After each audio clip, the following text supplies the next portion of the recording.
यीशु मसीह के महान नाम से इस आराधना में आए हुए सब लोगों को नमस्कार देते हुए स्वतंत्र दिवस को इस देश मनाने के लिए परमेश्वर ने सहायता किया, इसको बचा के रखा, इसलिए परमेश्वर को भी धन्यवाद देते हैं। இயேசு கிறிஸ்துவின் நாமத்தினாலே நான் உங்களை வாழ்த்துகிறேன். இந்த 75வது சுதந்திர தினத்தை கொண்டாடுவதற்கு நாம் கொடுத்த கிருபை, கர்த்தர் கொடுத்த கிருபைக்காக கர்த்தருக்கு நன்றி. बहुत धूमधाम से मनाने के लिए हमारे सरकार ने पहले योजनाएं बनाया था, परंतु आजकल के वातावरण के चलते बहुत धीमी तौर से इसको मनाने के लिए वातावरण बनी थी. நம்முடைய அரசாங்கத்தினுடைய பல திட்டங்கள் உண்டு. இதை கட்டுப்பாட்டுக்குள், இதை சுருக்கமாக குறைந்த நபர்களோடு கூட கொண்டாட வேண்டும் என்று சொல்லி சூழ்நிலைகள் உருவானது. हमारा चारों तरफ के देश में भी इस प्रकार की बातें लगभग उसी समय आज़ादी को प्राप्त करने की बातें उनको मिली थी. நம்முடைய பக்கத்தில் உள்ள நாடுகளுக்கும் கூட அதே நேரங்களிலே நாட்களிலே சுதந்திரத்தை அடைவதற்கான வாய்ப்புகள் உண்டாயிருந்தன. परंतु उनमें कई प्रकार की बातें पाए जाने के बीच में हमारा देश को परमेश्वर ने कई पवित्र लोगों की प्रार्थना के चलते संभाल के रखा. ஆனால் அதிலே अनेक காரியங்கள் தடைகள் இருந்த பின்பும் கூட ஜெபத்தின் மூலமாக கர்த்தர் பாதுகாத்து தற்காத்து வைத்தார். इस देश की संघर्ष की बातें की कमी नहीं है, இந்த தேசத்துல காணப்படுகிற போராட்டங்களுக்கு குறைவே இல்லை. लेकिन इस देश को बना के रखना आसान नहीं रहा, लेकिन प्रभु का हाथ इसके पीछे रहा है. இதை தற்காத்துக் கொள்வது, பாதுகாத்துக் கொள்வது அது கடினமாக இருந்தாலும் தேவனுடைய கரம் அதற்கு பின்னாலே இருந்தது. लगातार इस देश की एकता के लिए और अखंडता के लिए और आगे तरक्की के लिए प्रार्थना करने के साथ ही साथ आत्मिक गिरावट से इस देश को खड़ा करने के लिए भी हमें प्रार्थना में याद करने की आवश्यकता है. நாம் தேசத்தினுடைய முன்னேற்றங்களுக்காக ஜெபிக்கிற அதே வேளையிலே ஒரு ஆவிக்குரிய வீழ்ச்சி விழுந்து வந்துவிடக் கூடாது என்று சொல்லி தேசத்தை அதிலிருந்து தூக்கிவிடவும் மீட்டெடுக்கவும் நாம் ஜெபிக்க வேண்டும். आजकल यात्रा करने के समय हमारी प्रार्थना इसी ऑडिटोरियम में, हमारे बिहार में रोड के लिए हम लोग प्रार्थना करते हैं. कई रोड इतनी अच्छी सड़क बनी है, उसके लिए मैं परमेश्वर को धन्यवाद देता हूं. இதே ஆடிட்டோரியத்திலே நாம் பீகாரிலே உள்ள ரோடுகளுக்காக நல்முறையில் சீர்படுத்தப்பட வேண்டும், ரோடு போடப்பட வேண்டும் என்று சொல்லி ஜெபித்தோம். இன்றைக்கு நாம் அதை கண்கூடாக காண்கிறோம். परमेश्वर के लोगों की प्रार्थना का फल देखने को मिलता है. தேவனுடைய ஜனங்களுடைய ஜெபத்தினுடைய பலன் காண கிடைக்கிறது. प्रभु हमारी प्रार्थना सुनने वाला है, उत्तर देने वाला है. தேவன் நம்முடைய ஜெபத்தை கேட்கிறவர், பதில் கொடுக்கிறவர். प्रभु लगातार हमें प्रार्थना करने की भावनाओं से बरा कर रखने पाए. தேவன் தொடர்ந்து நம்மை அந்த ஜெபத்தினுடைய உணர்வுகளினாலே நிரப்பி வைப்பாராக. दक्षिण भारत में हजारों हजार के संख्या में लोग देश के लिए प्रतिदिन प्रार्थना करते हैं. தென்னிந்தியாவிலே ஆயிரக்கணக்கான ஜனங்கள் கூடி தேசத்திற்காக ஜெபித்து வருகிறார்கள். धीरे धीरे हमारे उत्तर भारत में भी उसका आग धरा हुआ है. மெதுமெதுவாய் அதனுடைய தீயானது வட இந்திய பகுதியிலும் கூட பரவி இருக்கிறது. परमेश्वर के लोग समझते हैं प्रार्थना करने के द्वारा परमेश्वर हमारे देश के ऊपर सही नजर रखेगा. ஜனங்கள் எல்லாரும் அறிந்திருக்கிறார்கள், ஜெபிப்பதன் மூலமாக தேவனுடைய அந்த பார்வை நம்முடைய தேசத்தின் மேலே விழும். मैं परमेश्वर का धन्यवाद देता हूं. ஆண்டவருக்கு நன்றி சொல்கிறேன். हमारे बीच में भाई गुणशेखरन कई महीना के बाद आने के लिए परमेश्वर ने सहायता किया है. நம்முடைய இடத்திலே சகோதரர் குணசேகரன் அவர்கள் अनेक மாதங்களுக்கு பின்பு வருவதற்கு கர்த்தர் கிருபை கொடுத்தார். उनका हृदय में समस्याएं थी, सही समय पर उनको ट्रीटमेंट मिलने के लिए परमेश्वर उनका ले गया था. அவருடைய இருதயத்திலே கொஞ்சம் பிரச்சனை இருந்தது. சரியான நேரத்திலே ட்ரீட்மென்ட்காக கர்த்தர் அவரை எடுத்து சென்றார். उन्होंने कहा उनका पूरा परिवार एक भी छोड़े नहीं, सबको कोरोना के शिकार बने थे, उसमें से भी परमेश्वर ने उनको बचाया है. அங்கே ஒருவரையும் கூட தேவன் விட்டு வைக்காமல், அவருக்கு தெரிந்தவர்களிலே கொரோனாவினால பாதிக்கப்பட்டார்கள், ஆனால் தேவனோ அவர்களை காப்பாற்றி இருந்தார். परमेश्वर उनको लगातार लिए जाने के लिए जरूर उनका वजन कम हो गया है, परंतु ताकत, आत्मिक ताकत बड़ा है. ताली बजा के हम परमेश्वर का धन्यवाद. நாம் ஆண்டவருக்கு நன்றி சொல்லுவோம். அவருடைய இடை குறைந்திருந்தாலும் அவருடைய ஆவிக்குரிய பலன் பெருகி இருக்கிறது. और हमारा भाई क्रिस्टोफर भी अभी अच्छे स्तर में आते रह रहे हैं. இப்பொழுது நம்முடைய சகோதரர் கிறிஸ்டோபரும் கூட இப்பொழுது நல்ல நிலைமைக்கு தேறி வருகிறார். मैंने कहा कि आप जब आराधना में आएंगे, आपके मेम साहब के द्वारा हम गवाही को सुनने के लिए तैयार होंगे। நான் சொன்னேன், நீங்கள் எப்பொழுது ஆராதனைக்கு வருவீர்களோ அப்பொழுது உங்களுடைய மனைவி மூலமாக நாங்கள் சாட்சியை கேட்க ஆயத்தமாக இருப்போம். स्कूल में काम करने वाले भाई क्रिस्टोफर के लिए भी आपकी प्रार्थना जारी रखने पाए। பள்ளியிலே ஒர்க் பண்ணுகிற சகோதரர் கிறிஸ்டோபருக்காகவும் உங்களுடைய ஜெபம் தொடர்ந்து இருப்பதாக. थोड़ा सा डिप्रेशन में चले जाते हैं, சில நேரங்களில் டிப்ரெஷன்ல போய் விடுறாங்க. लगभग 14 महीना बिस्तरा में रहना आसान नहीं है, கிட்டத்தட்ட 14 மாதங்கள் படுக்கையிலே இருப்பது எளிதல்ல. और उनके लिए प्रार्थना करने की आवश्यकता है। அவர்களுக்காகவும் ஜெபிக்க வேண்டும். अभी एक सिद्ध का दवाई लेने के चलते उनके पैर में कुछ मूवमेंट चले आ रहा है। இப்பொழுது சித்த மருத்துவம் அவர்களுக்கு கொடுக்கப்படுவதனாலே அவருடைய கால்களிலே கொஞ்சம் அசைவு இருக்கிறது. उसको परमेश्वर रफ्तार को बढ़ाने के लिए आपकी प्रार्थना की आवश्यकता है। அதனுடைய வேகத்தையோ அல்லது அதனுடைய தீவிரத்தையோ கர்த்தர் கூட்டுவதற்காக உங்கள் ஜெபம் தேவை. प्रभु लगातार हमारा कार्य क्षेत्र में भी कार्य करने पाए। தொடர்ந்து தேவநாயகத்தை நம்முடைய ஊழிய பகுதிகளிலும் கூட கிரியை செய்வாராக.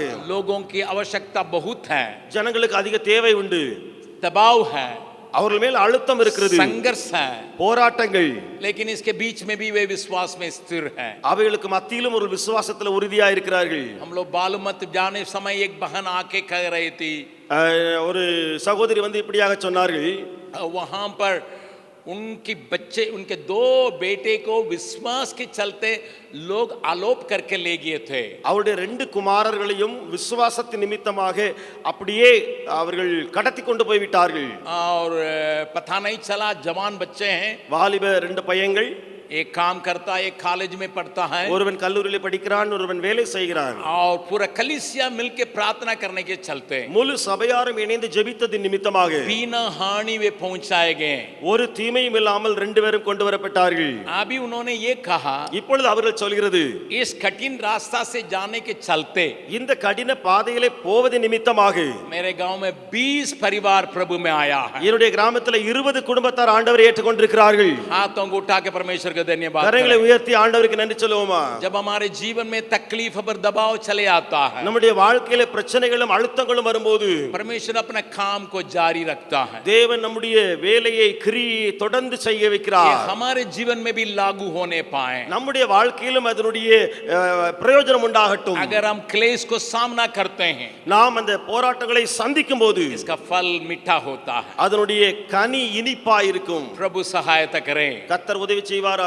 आज मैं आपके सामने इस वचन को रखने के लिए प्रेरणा पाया हूं। இன்றைக்கு நான் உங்கள் மத்தியில இந்த வசனத்தை பிரசங்கிக்க ஏவப்பட்டிருக்கிறேன். मेरे साथ खोलिएगा, गलतियों की 6 अध्याय का पहला पद को देखेंगे। என்னோடு கூட திறவுங்கள் கலாத்தியருக்கு எழுதின நிருபம் 6வது அதிகாரம் 1வது வசனம். गलतियों की पत्री उसका 6 अध्याय का पहला पद को हम देखेंगे। கலாத்தியருக்கு எழுதின நிருபம் 6வது அதிகாரம் 1வது வசனம். वहां यो लिखा है, அங்கே இப்படியாக எழுதி இருக்கிறது, हे भाइयों, यदि कोई मनुष्य किसी अपराध में पकड़ा भी जाए तो तुम जो आत्मिक हो नम्रता के साथ ऐसे को संभालो और अपनी भी चौकसी रखो कि तुम भी परीक्षा में न पड़ो।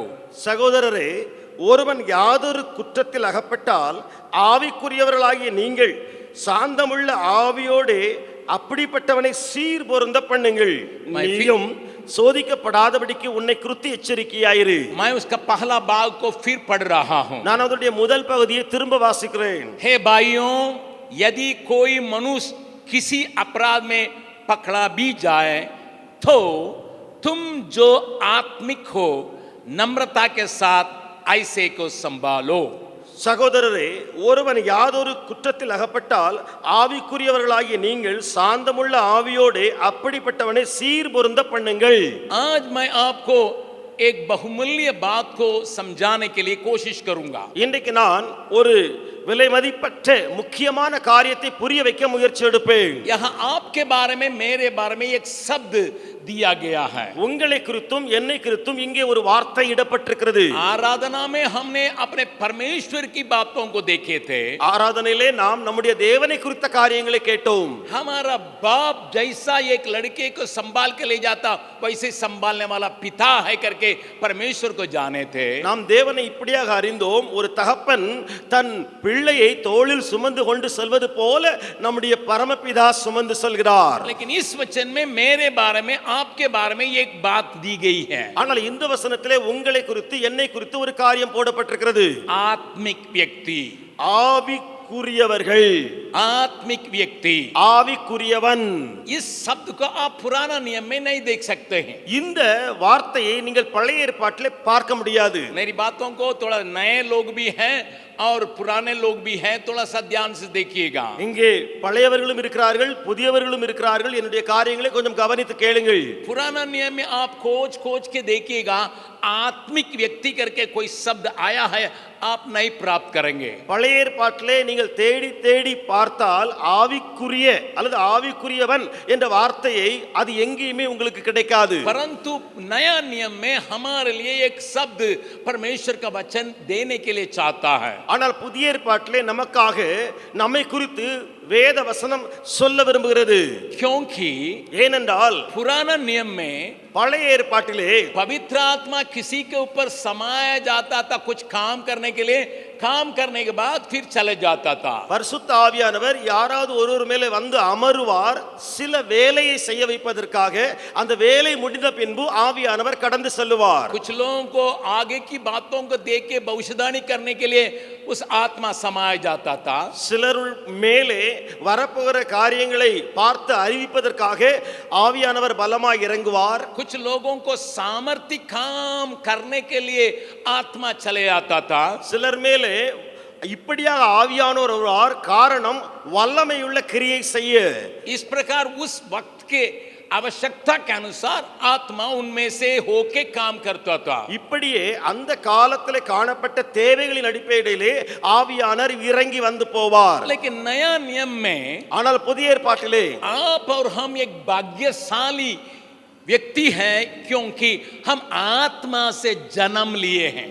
நீங்களும் நானும் பாக்கியம் உள்ளவர்கள், ஏனென்றால் நாம் ஆவியினாலே பிறந்தவர்கள். बाइबल साफ बतलाती है, इस वचन को जानते हैं, लेकिन हमारे बीच में कुछ नए लोग होने के चलते मैं उन बातों को दिखाने के लिए चाहता हूं. வேதம் தெளிவாய் சொல்லுகிறது, நாம் அறிந்திருக்கிறோம். ஆனால் நம் மத்தியிலே புதியவர்கள் இருப்பதனால இந்த வசனத்தை காண்பிக்க போகிறேன். यूहन्ना रचित सुसमाचार 3 अध्याय में प्रभु यीशु ने कहा था, யோவான் எழுதின சுவிசேஷம் 3வது அதிகாரத்திலே ஆண்டவராக இயேசு சொன்னார். वहां पर प्रभु ने साफ तौर से इस बात को रखा. அங்கே ஆண்டவர் மிக தெளிவாக இந்த காரியத்தை வைக்கிறார். 5वां पद में 5வது வசனத்திலே यूहन्ना रचित सुसमाचार उसका 3 अध्याय का 5वां पद.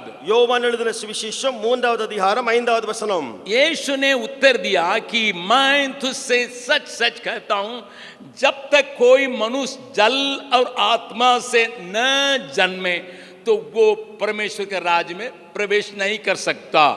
இயேசு பிரதியுத்தரமாக, ஒருவன் ஜலத்தினாலும் ஆவியினாலும் பிறவாவிட்டால் தேவனுடைய ராஜ்யத்தில் பிரவேசிக்க மாட்டான் என்று மெய்யாகவே மெய்யாகவே உனக்கு சொல்லுகிறேன். इसका मतलब हमें परमेश्वर के परिवार में आने के लिए आत्मा ने जन्म दिया है.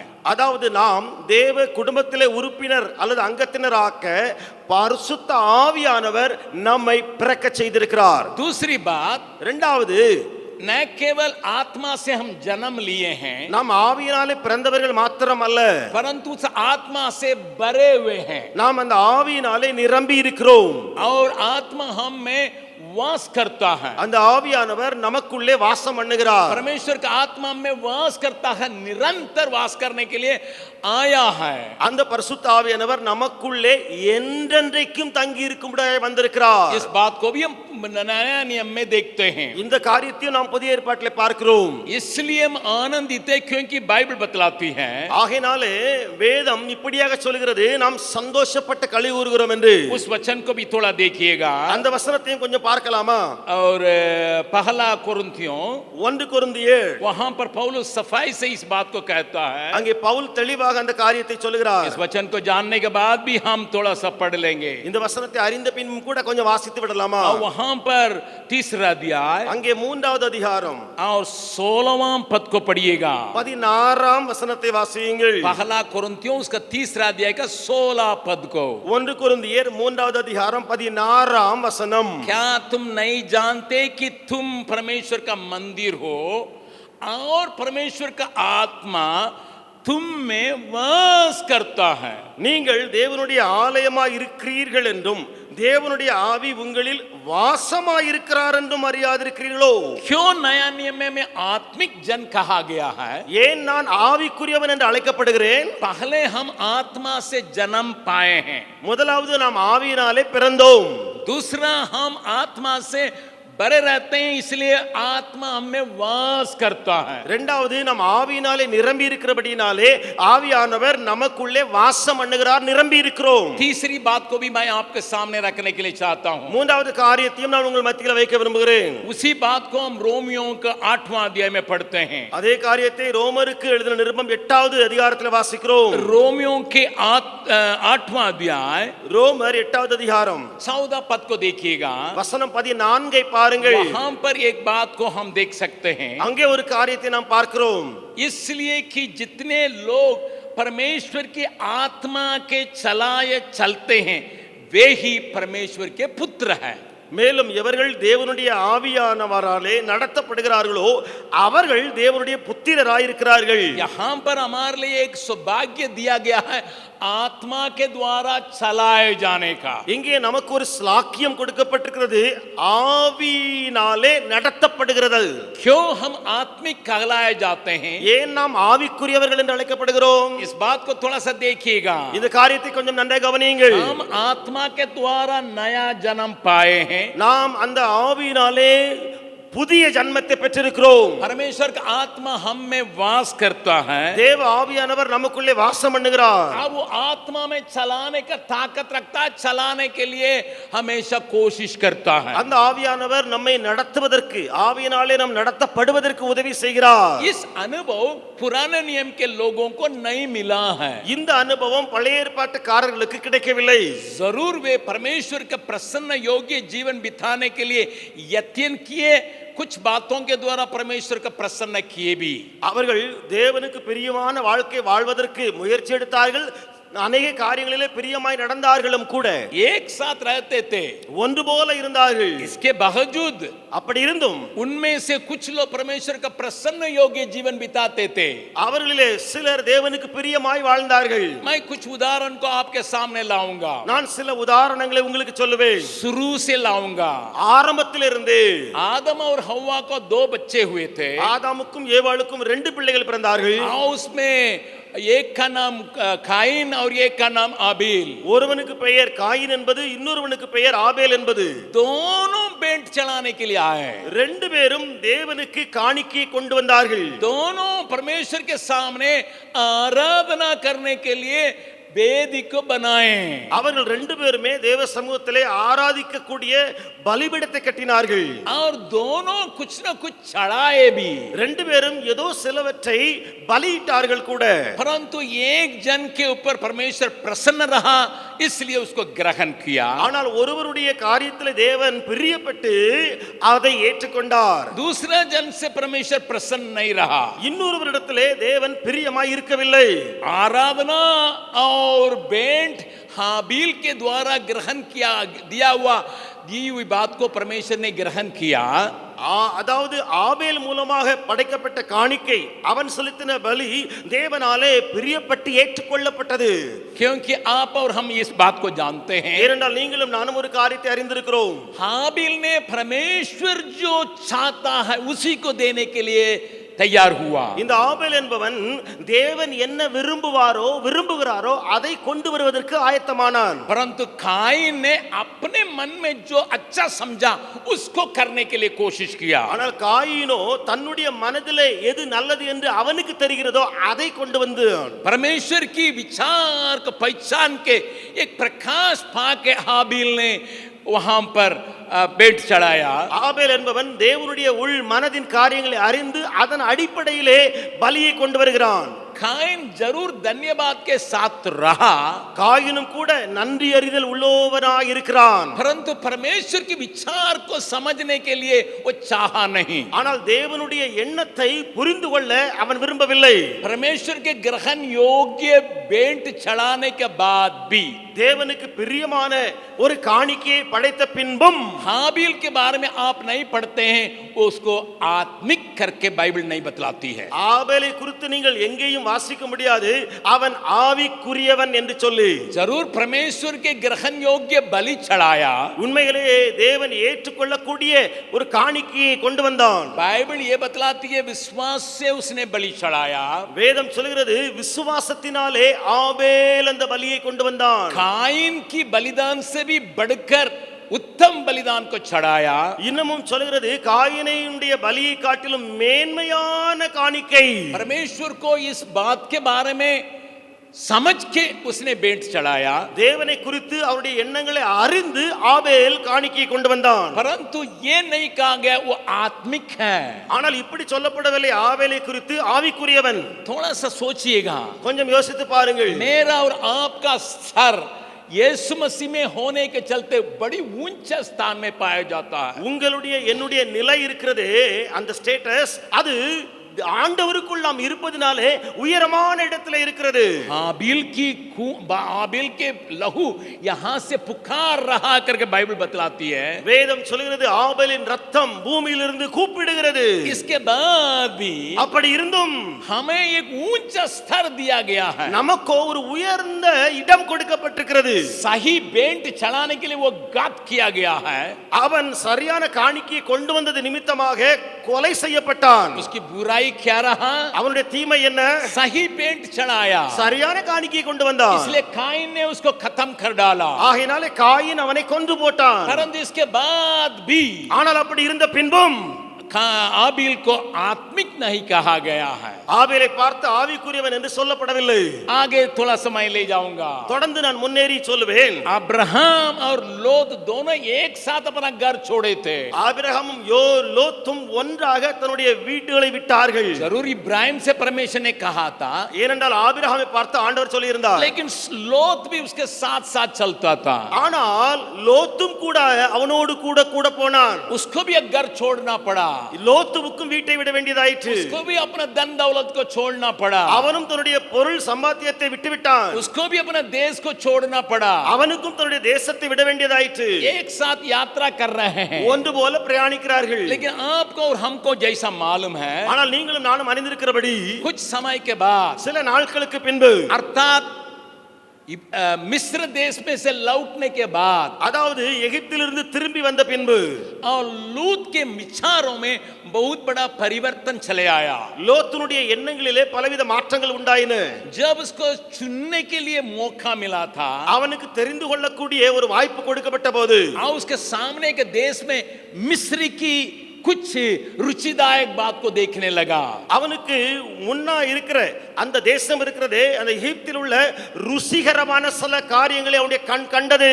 उस वचन को आप जानते हैं, लेकिन तो भी पढ़ेंगे। அந்த வசனங்களை நீங்கள் அறிந்திருந்தாலும் வாசித்து விடலாமே। उत्पत्ति के 13वां अध्याय ஆதியாகமம் 13ஆம் அதிகாரம் 10वां पद में यूं लिखा है, 10வது வசனத்தில் இப்படியாக எழுதி இருக்கிறது।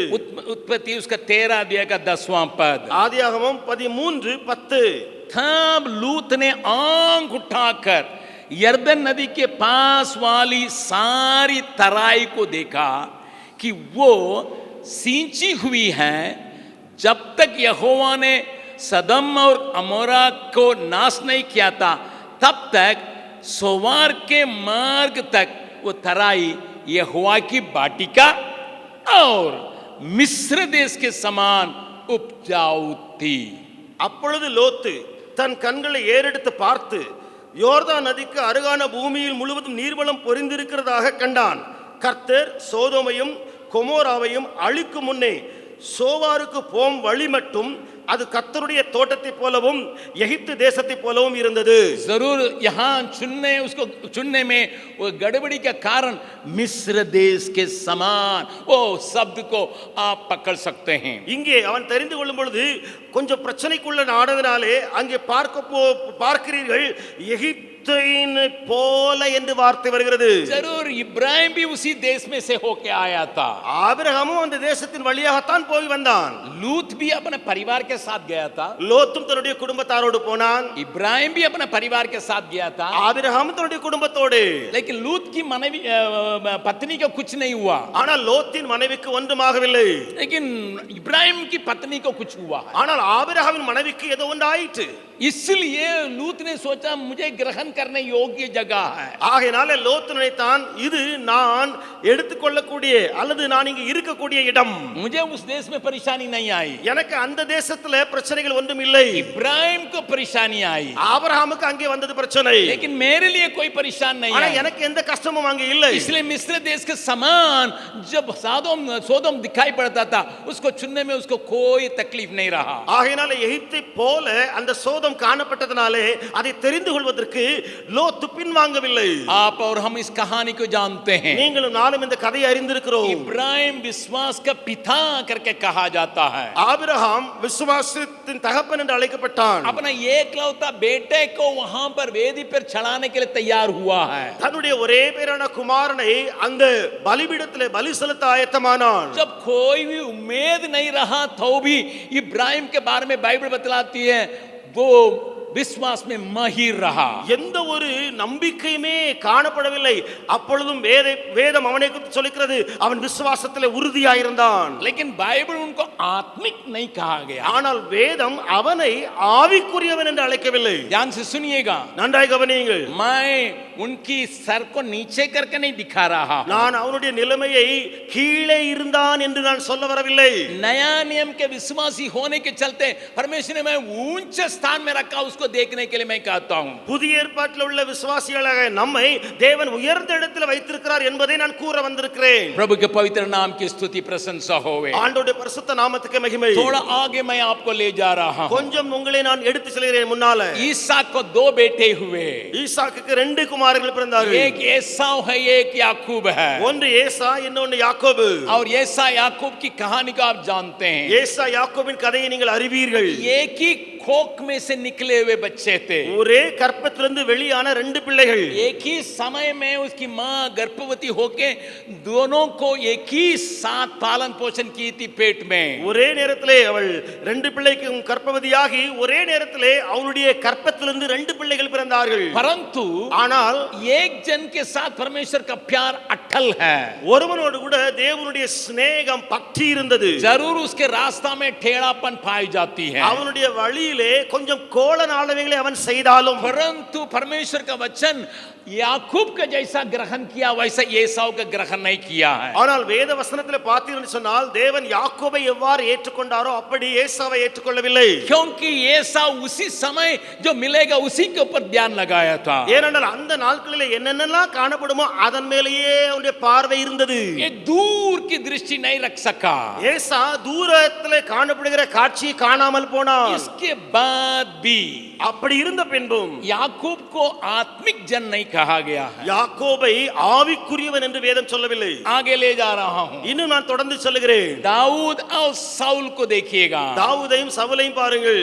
दाऊद परमेश्वर के हृदय के लायक व्यक्ति हुआ है. தேவனுக்கு இருதயத்துக்கு ஏற்ற ஒரு மனிதனாக தாவீது இருந்தான். उसको भी आत्मिक व्यक्ति नहीं कहा गया. அவனையும் ஆவிக்குரியவன் என்று சொல்லி வேதம் சொல்லவில்லை. मैं इन सारे पवित्र लोगों के स्तर में अपने स्तर को रख के देखता हूं. நான் இந்த எல்லா பரிசுத்தவான்களுடைய இடத்திலே என்னையும் வைத்து பார்க்கிறேன். मैं उनके समान विश्वास में तगड़ा नहीं हूं. நான் அவர்களைப் போல விசுவாசத்திலே பலவான் அல்ல. उनके समान मैं परमेश्वर के लिए उतना बड़ा काम नहीं किया. அவர்களைப் போல நான் தேவனுக்காக பெரிய கிரியைகளை செய்தவன் அல்ல. दाऊद के द्वारा परमेश्वर ने पूरा देश को बचाया राक्षस के हाथ से. தாவீதின் மூலமாக முழு தேசத்தையும் ராட்சசர்களின் கரத்திலிருந்து கர்த்தர் காப்பாற்றினார். परमेश्वर को योग्य बलिदान चढ़ाया.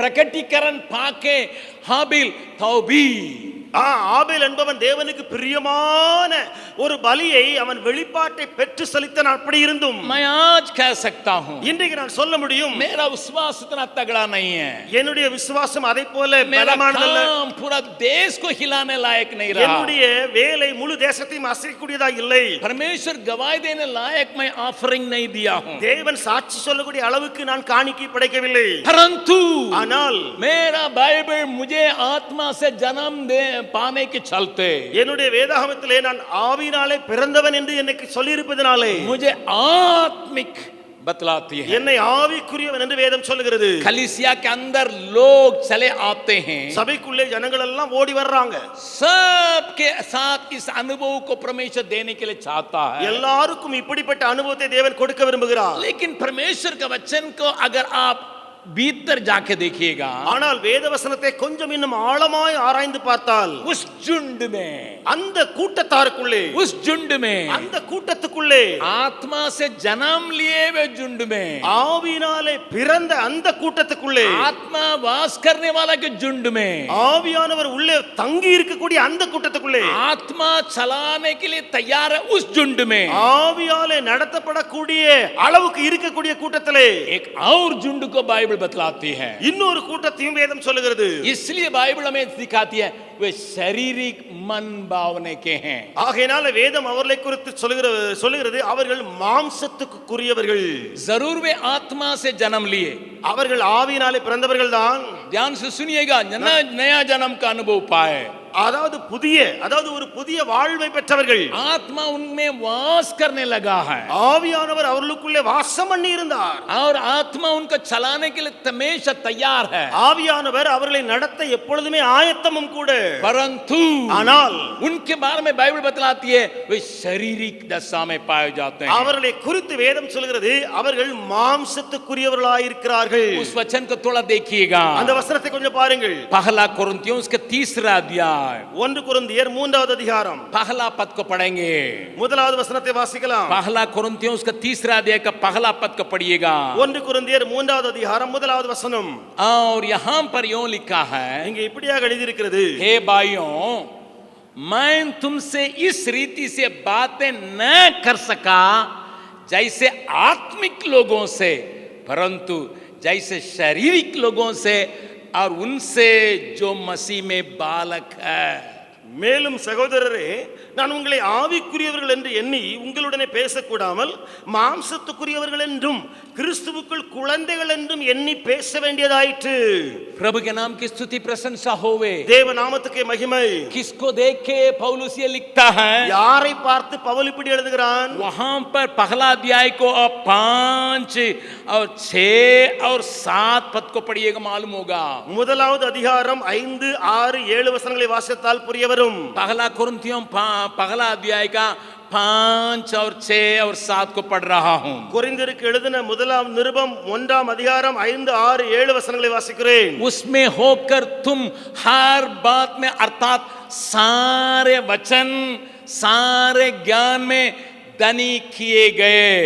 நீங்கள் கிறிஸ்து இயேசுவுக்குள்ளாய் எல்லா உபதேசத்திலும் எல்லா அறிவிலும் மற்றெல்லாவற்றிலும் சம்பூர்ணம் உள்ளவர்களாக்கப்பட்டிருக்கிறபடியால் पूरा पूरा ज्ञान दिया गया है, அங்கே முழுவதுமாய் இப்படியாக கொடுக்கப்பட்டிருக்கிறது. पूरा पूरा उपदेश दिया है. முழுவதும் உபதேசத்திலும் அப்படியாக இருந்தார்கள். 6वां पद में यूं लिखा है 6வது வசனத்தை பாருங்கள். कि मसीह की गवाही तुम में पक्की निकली, கிறிஸ்து இயேசுவை குறித்ததான சாட்சி உங்களுக்குள் குறைவில்லாமல் இருந்தது.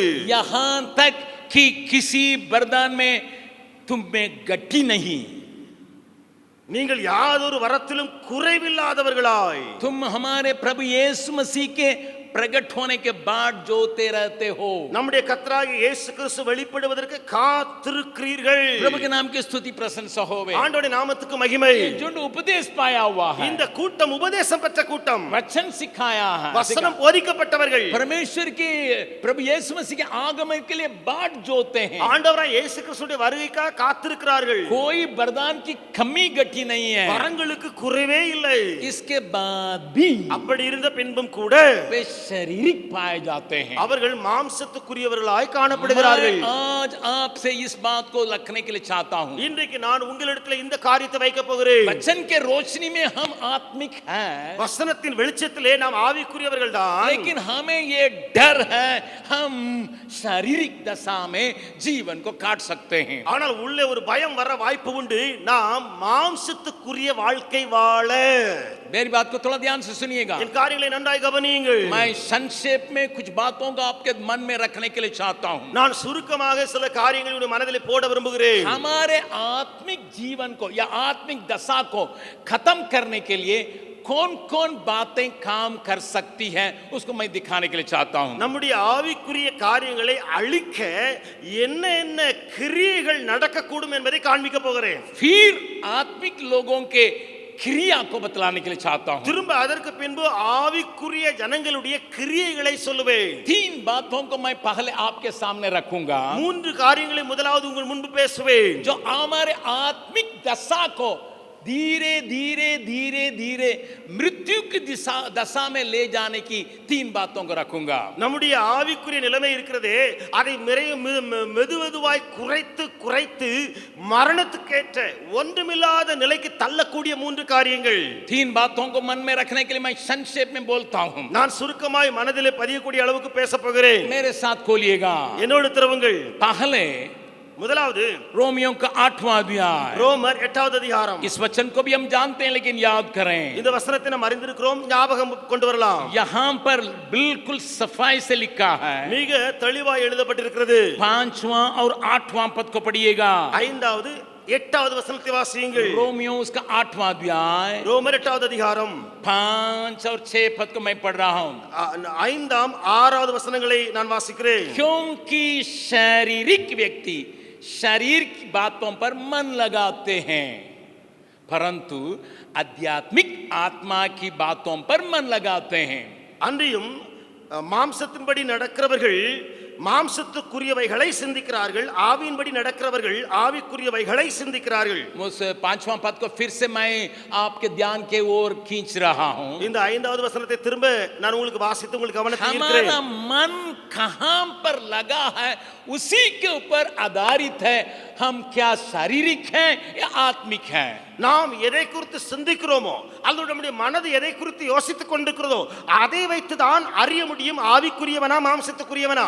यारों थोड़ा ध्यान से सुनिएगा, பிரியமானவர்களே நன்றாய் கவனியுங்கள். ये शायद बाहर देखने को नहीं मिलता है। ஒருவேளை வெளியில பார்க்கும்போது இது காண கிடைக்காது. मेरे मन के विचार को बाहर आप नहीं देख सकेंगे, நம்முடைய என்னுடைய மனதின் எண்ணங்களை நீங்கள் வெளியில காண முடியாது. आप और हम अच्छी तरह से जानते हैं हमारा मन किस में लग जाता है। ஆனால் நீங்களும் நானும் நன்றாய் அறிவோம் என் மனது எதுல அதிகமாய் ஓடுது.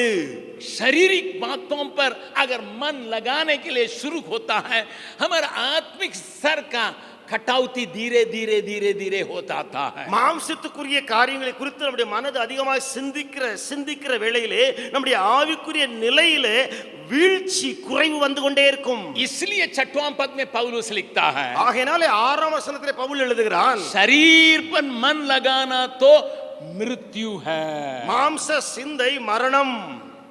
धीरे धीरे वो मृत्यु की ओर ले जाता அது है। மெதுமெதுவாய் மரணத்தை நோக்கி தள்ளும். आप देखे होंगे कुछ लोग बीमार लोगों के हालत को देखे होंगे, நீங்கள் பார்த்திருக்கலாம் சில வியாதியஸ்தருடைய நிலைமையை. कुछ अंग धीरे धीरे धीरे धीरे मर के चले आता है। சில உறுப்புகள் மெதுமெதுவாய் செயலிழக்க ஆரம்பிக்கும். हमारे साथ एक जन काम कर रहे थे बागलपुर में, எங்களோடு கூட நம்மோடு கூட பாகல்பூர்ல இருந்து ஒரு ஊழியம் செய்து வந்தார். ब्रदर मोहन राज को आप जानते होंगे, சகோதரர் மோகன் ராஜ் அவர்களை நீங்கள் அறிவீர்கள். उनका 2 बच्चे थे, 2 பிள்ளைகள் இருந்தார்கள். उनका एक लड़का एक लड़की थी, ஒரு பையன் ஒரு பொம்பளை பிள்ளை. लेकिन लड़का अभी प्रभु में सो गया है। இப்பொழுது அந்த பையன் ஆண்டவருக்குள் போய்விட்டான். उसकी शिकायत क्या था? ஆனால் அந்த குறை அல்லது அவருடைய காரியம் என்ன சொல்லப்பட்டது தெரியுமா? धीरे धीरे करके पांव से मृत्यु चले आया चले आया चले आया चले आया चले आया ऊपर चलते आया है। மெதுமெதுவாய் அந்த மரணம் கீழே கால் பகுதியில் இருந்து மேலே மேலே வந்து மரணம் மேலே வந்து வந்து மேலே வரைக்கும் வந்தது. हर एक साल बढ़ते बढ़ते यहाँ की बातें मर गया है। ஒவ்வொரு ஆண்டும் பெருகி பெருகி இங்க இருக்கிற காரியங்கள் எல்லாம் மரத்து போய் செயல் அற்றன. जब डॉक्टर लोगों ने उसको पहचाना, மருத்துவர்கள் ஆராய்ந்த போது ब्रदर मोहन राज को बुला के बताए, சகோதரர் மோகன்ராஜை அழைப்பித்து சொன்னார்கள், ये बीमारी ऐसे ही है, धीरे धीरे मृत्यु ले आके उसको बिल्कुल एक दिन जवानी में ही मुआ देगा, इसलिए तैयार रहिएगा। ஆயத்தமாயிருங்கள், இந்த வியாதி அப்படிப்பட்டது, மெதுமெதுவாய் அது செயலிழக்க செய்யும், மரணத்துக்குள்ளாக்கி கடைசி நாளிலே முழு மரணம் உண்டாகும். प्यारों, मन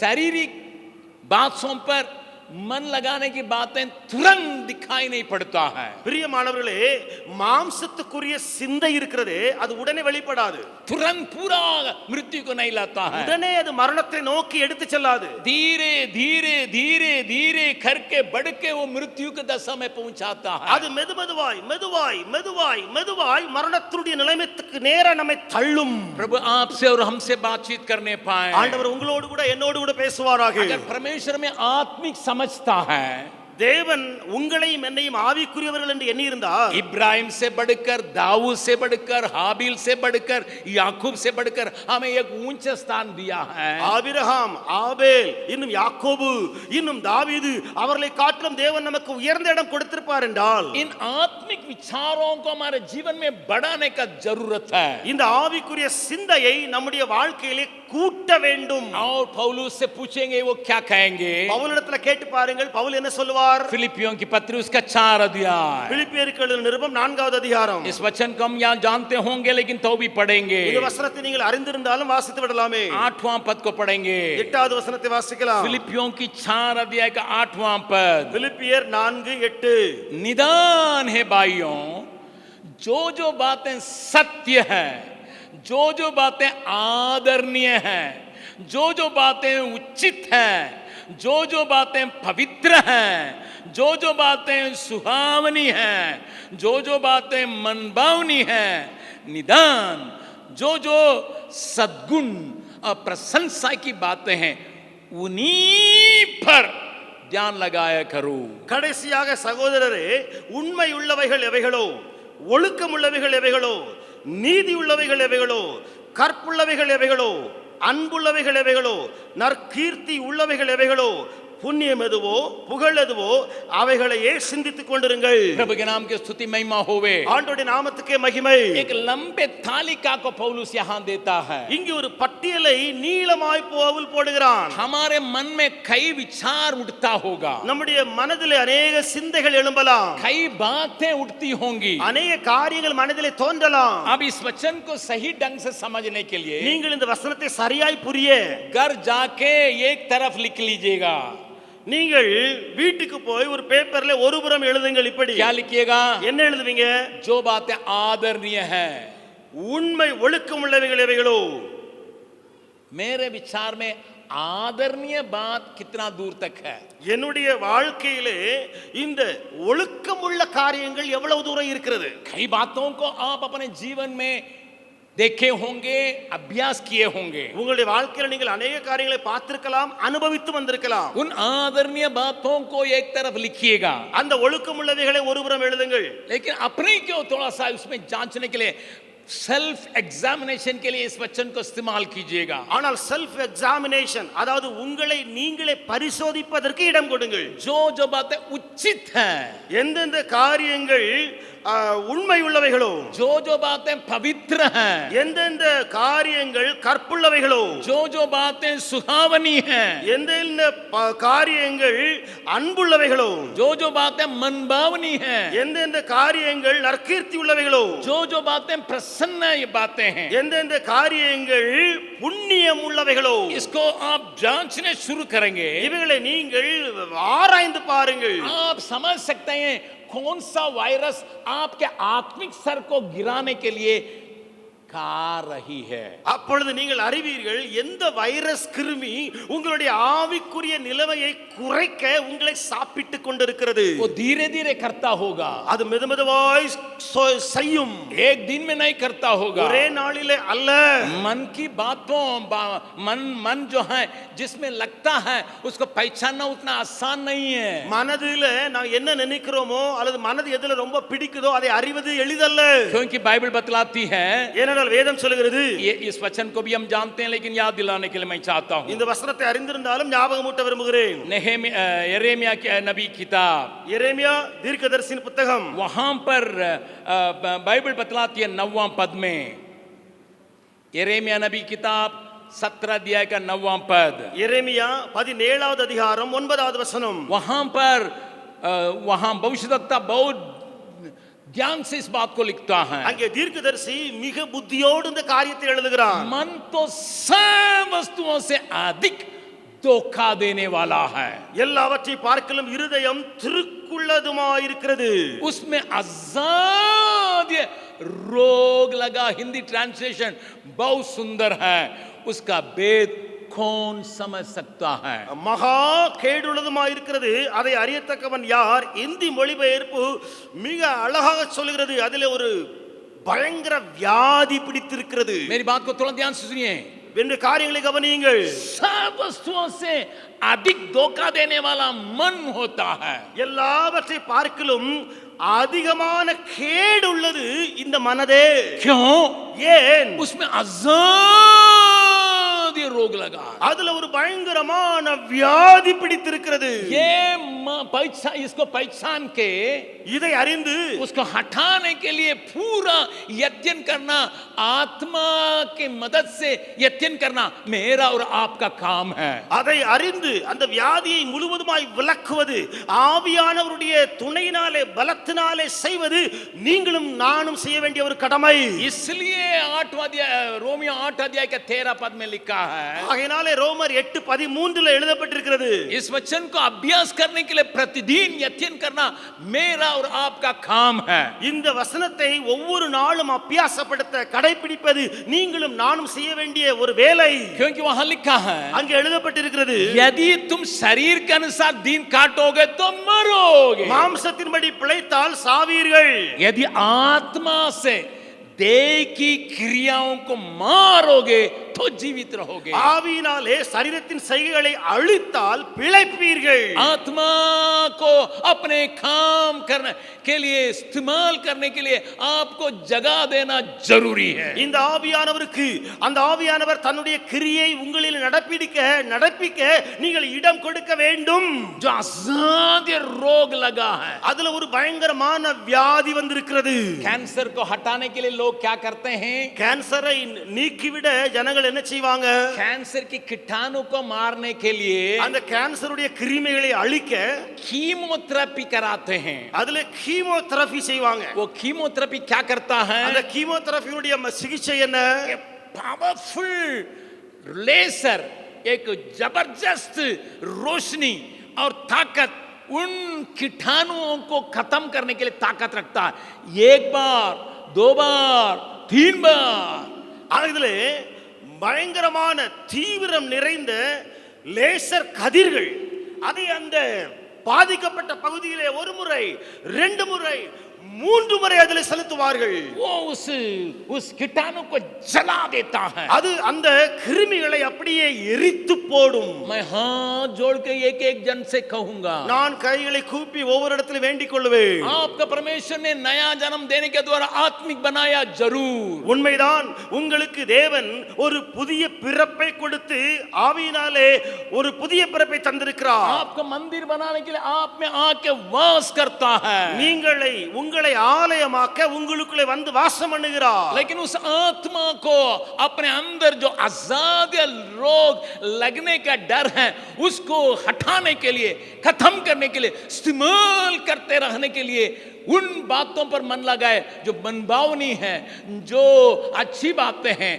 जो हमारे ग्रहण योग्य करने की बात है, उसमें मन लगाते रहो।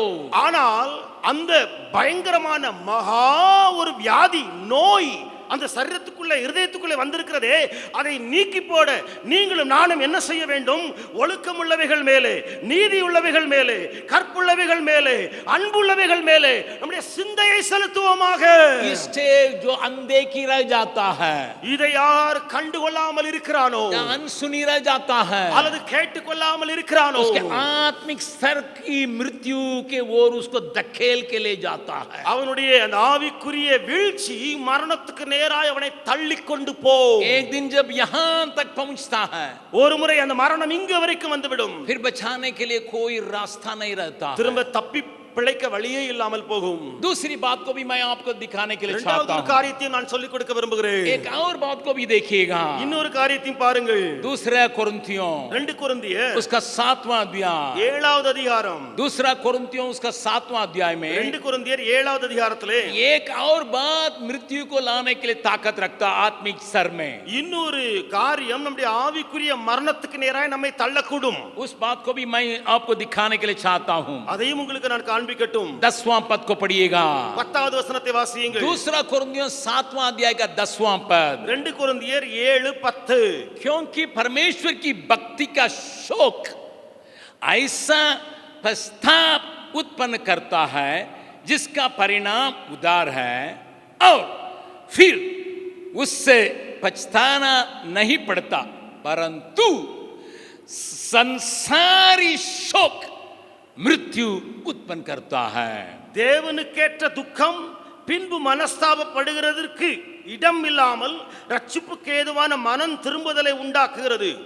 லௌகிக துக்கமோ மரணத்தை உண்டாக்குகிறது. यहां पौलुस 2 प्रकार के शोक के जीवन के बारे में बतलाता है. இங்கே பவுல் 2 விதமான துக்கத்தை குறித்து பேசுகிறான். हर एक मनुष्य के जीवन में कुछ न कुछ शोक आता है.